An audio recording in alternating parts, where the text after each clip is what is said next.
देखिए आज हम लोग समझेंगे सेक्शन 23 और सेक्शन 24 स्पेसिफिक रिलीफ एक्ट का। ये दोनों एक्ट काफ़ी ज़्यादा इम्पॉर्टेंट हैं और इसमें काफ़ी सवाल भी एग्ज़ाम में फंसते हैं और रियल लाइफ में भी लोग इसमें काफ़ी गलती भी करते हैं। देखिए यहाँ पे दो पावरफुल रूल्स हैं, टू पावर रूल्स आप समझो, जो आपको ध्यान रखने हैं as a lawyer, as a law student, as a judiciary aspirant. पहला रूल ये कहता है कि लिक्विडेटेड डैमेजेस का मतलब ये नहीं कि आप कॉन्ट्रैक्ट से एग्जिट होकर लोगे। अभी मैं आपको समझाऊंगा इस चीज़ को, अभी आप इसको मोटा मोटा समझ लो बस। दूसरा कि आप एक बार अगर केस हार गए हो, एक बार हार ऐसा समझ लो, इसका मतलब सेकंड चांस नहीं।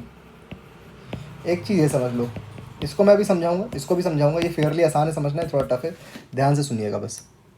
देखिए अगर मान लीजिए कॉन्ट्रैक्ट में क्या लिखा है, कॉन्ट्रैक्ट में लिखा है कि अगर कॉन्ट्रैक्ट तोड़ा, जिसने भी तोड़ा, तो जिसने भी तोड़ा वो 10 लाख रुपए देगा, ठीक है।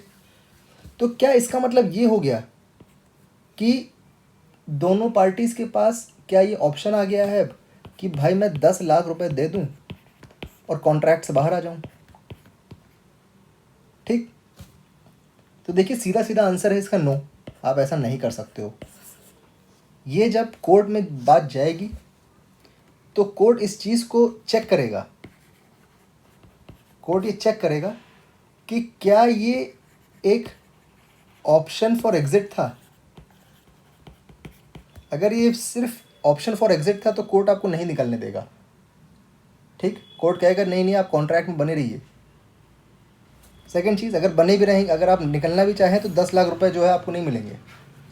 सेकंड कोर्ट क्या चेक करेगा, सेकंड कोर्ट ये चेक करेगा कि क्या ये 10 लाख रुपए कॉन्ट्रैक्ट को इन्फोर्स करने के लिए था। क्या ये 10 लाख रुपए कॉन्ट्रैक्ट को इन्फोर्स करने के लिए था? अगर यस तो हाँ, इस पर बात बन जाएगी आपकी। अगर आपको स्पेसिफिक रिलीफ एक्ट और डिटेल में पढ़ना है और जिस तरीके से मैं पढ़ा रहा हूँ आपको समझ में आ रहा है, तो मात्र 2000 रुपये में स्पेसिफिक रिलीफ एक्ट की लाइव क्लासेस चलती हैं। For more details you can get in touch with me at yourlegalbuddy09@gmail.com। ठीक, अब देखिए एग्जाम्पल से समझते हैं। हमेशा की तरह हमारा एग्जाम्पल में हीरो है राहुल। ठीक, राहुल बोलता है मैं 10 लाख दे देता हूँ लेकिन फ्लैट नहीं दूंगा। मान ली फ्लैट की कोई डील थी, ठीक है, 10 लाख दे देता हूँ तो मैं फ्लैट नहीं दूंगा। तो कोर्ट कहेगा नहीं बेटा देखो ऐसा है, तुमको फ्लैट देना पड़ेगा। आप 10 लाख दे के फ्लैट से तो छुट्टी नहीं पा सकते हो, अपना कॉन्ट्रैक्ट को ज़बरदस्ती आप ब्रीच नहीं कर सकते हो, ठीक है। सेकंड चीज़, सेकंड क्या है, अगर कोर्ट स्पेसिफिक परफॉर्मेंस को इन्फोर्स कर देता है, आई होप आपको स्पेसिफिक परफॉर्मेंस समझ में आ गया है अब, ठीक। स्पेसिफिक परफॉर्मेंस है वो एग्जैक्ट चीज़ जो वादी डिमांड करे कि भाई मेरे को यही स्पेसिफिक चीज़ चाहिए या ये स्पेसिफिक टास्क कोर्ट पूरा करा दे। अगर वो कोर्ट वो चीज़ पूरी कर देता है या वो चीज़ दिलवा देता है तो उसको स्पेसिफिक परफॉर्मेंस कहते हैं। देखिए अगर कोर्ट स्पेसिफिक परफॉर्मेंस दे देता है तो यहाँ पे वो अलग से जो 10 लाख रुपए की बात हो रही है ना, जो कॉन्ट्रैक्ट को ब्रीच करने पे 10 लाख रुपए मिलने थे, तो यहाँ पे आपको 10 लाख रुपए स्पेसिफिक परफॉर्मेंस अगर मिल गया तो नहीं मिलेंगे। ऑब्वियस सी बात है भाई, 10 लाख रुपए तो तब मिलने थे जब तुम कॉन्ट्रैक्ट तोड़ो। यहाँ तो तुमने कॉन्ट्रैक्ट बढ़िया स्पेसिफिक परफॉर्मेंस इन्फोर्स करा लिया, सब करा लिया, फिर क्या 10 लाख रुपए चाहिए, ठीक है। आपको दोनों एक साथ नहीं मिलेंगे। अब देखिए यहाँ पे एक और नई चीज़ आती है, अगर आपने स्पेसिफिक परफॉर्मेंस का केस फाइल किया है, अगर आपने स्पेसिफिक परफॉर्मेंस का केस फाइल करा है, स्पेसिफिक परफॉर्मेंस जान गए होंगे क्या है, और कोर्ट ने वो केस डिसमिस कर दिया है, कोर्ट ने कहा भागो यहाँ से, कोई स्पेसिफिक परफॉर्मेंस नहीं, तो अब जो है, जो 10 लाख की बात हुई थी, अब बाद में यहाँ पे कोर्ट ने वो केस डिसमिस कर दिया। अब आप कोर्ट पहुँच रहे हो, कह रहा भैया डिसमिस कर दियो, 10 लाख की जो बात हुई थी कॉन्ट्रैक्ट में, कॉन्ट्रैक्ट ना करने की, वो तो लाओ। तो कोर्ट कहेगा बेटा देखो ऐसा ऐसा नहीं होगा, तुम जो कर रहे हो गलत कर रहे हो, ठीक है।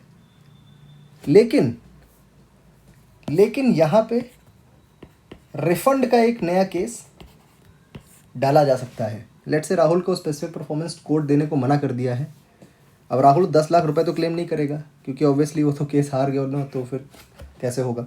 लेकिन वो रिफ़ंड क्लेम कर सकता है। मान लो उसने 5 लाख रुपए रिफ़ंड दे रखा था उस प्रॉपर्टी को, फ्लैट जब तक उसको नहीं मिलना था उसने 10 लाख रुपए दे के रोक रखा था फ्लैट। अगर उसको 5 लाख अगर उसने 5 लाख रुपए दे के रोक रखा था, 5 लाख रुपए वो वापस रिफ़ंड के लिए केस कर सकता है। ठीक है, तो यही दो चीज़ें हैं। देखिए, कॉन्ट्रैक्ट में पेनाल्टी लिखी हो तो इसका मतलब ये नहीं कि आप फ्री हो जा रहे हो। पेनाल्टी मतलब वो 10 लाख रुपए वाली जो बात थी, इसका मतलब आप फ्री हो गए। 10 लाख रुपए दे के आप कभी भी छुट्टा पीछा छुड़ा लो, ऐसा नहीं होगा। ठीक, it is not an option to pay and escape. बात समझ रहे हैं? It is not an option to pay. आप पे करके you can not escape the liability. ठीक, तो ये हमारा था सेक्शन 23 एंड 24। आई होप आपको समझ में आया है। For more in detail class on specific relief, join our live classes, काफ़ी हेल्पफुल होंगी आपके लिए। Thank you for watching and have a great day.